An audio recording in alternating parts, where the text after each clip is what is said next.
एक महिला भक्त वृंदावन से बिहारी जी लेकर अपने घर आई और तभी बाहर से गोलू घर के अंदर आया और माँ से पूछता है कि माँ यह कौन है। तो मैया ने बोला यह भगवान है और ये ही हमारे मालिक हैं।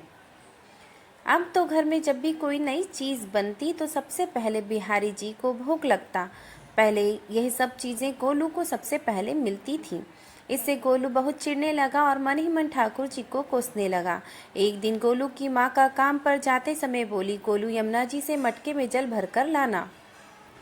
जब गोलू पानी भरने के लिए जाने लगा तो जाते जाते बिहारी जी को कहने लगा, खाने के लिए तो सबसे पहले तैयार रहते हो, लेकिन काम तो मुझे करना पड़ता है।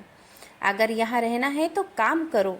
यह कहकर गोलू यमुना जी से जल भरने चले गया। गोलू जब यमुना जी से जल भरने लगा तो उसने देखा कि यमुना जी के अंदर बिहारी जी विराजमान है और यह कह रहे हैं, ला गोलू घड़ा हम भर देते हैं। गोलू उनको देखकर हैरान हो गया और बोला, नहीं नहीं, मैं अपने आप भर लूँगा। लेकिन ठाकुर जी ने उसके हाथ से घड़ा ले लिया और भरकर घर ले आए। गोलू घर आकर डर रहा था कि माँ को पता लगा कि मैंने ठाकुर जी से काम करवाया है तो आज मेरी पक्की पिटाई है।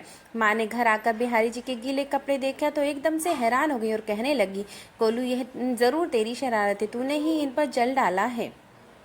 गोलू ने अपनी माँ को समझाने का बहुत प्रयास किया, लेकिन माँ ने उसको डांट कर चुप करा दिया और ठाकुर जी के भीगे हुए वस्त्रों को बदलने लगी। अगले दिन जब माँ गोलू को अनाज पिसवाने का काम दिया तो बिहारी जी फिर अनाज का कनस्तर लेकर चले गए और माँ को ठाकुर जी के वस्त्रों के ऊपर सूखा आटा पड़ा मिला। और तो माँ ने फिर गोलू को डांटा और कहा, यह है हमारे भगवान है और तू भगवान के साथ शरारत करता है। आज तूने फिर इनके ऊपर आटा फेंका है।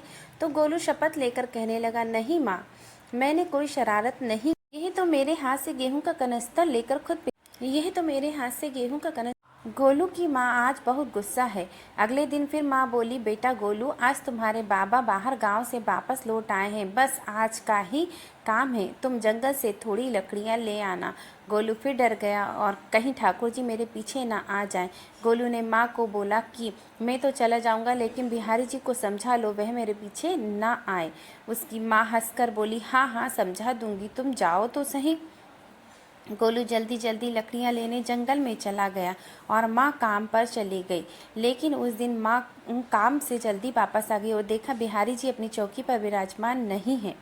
वह तो एकदम से घबरा गई, कहीं गोलू की शरारत तो नहीं। वह भागी भागी जंगल की तरफ गई।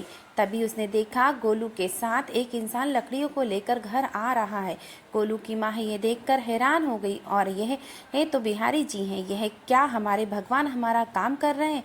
इसका अर्थ गोलू ठीक कह रहा था। वह जल्दी जल्दी भागकर ठाकुर जी के पास गई और लकड़ियाँ उनके हाथ से लेते हुए उनके चरणों में गिरकर रोती हुई बोली, हे बिहारी जी, यह आप क्या कर रहे हैं, मुझ गरीब का काम क्यों कर रहे हैं।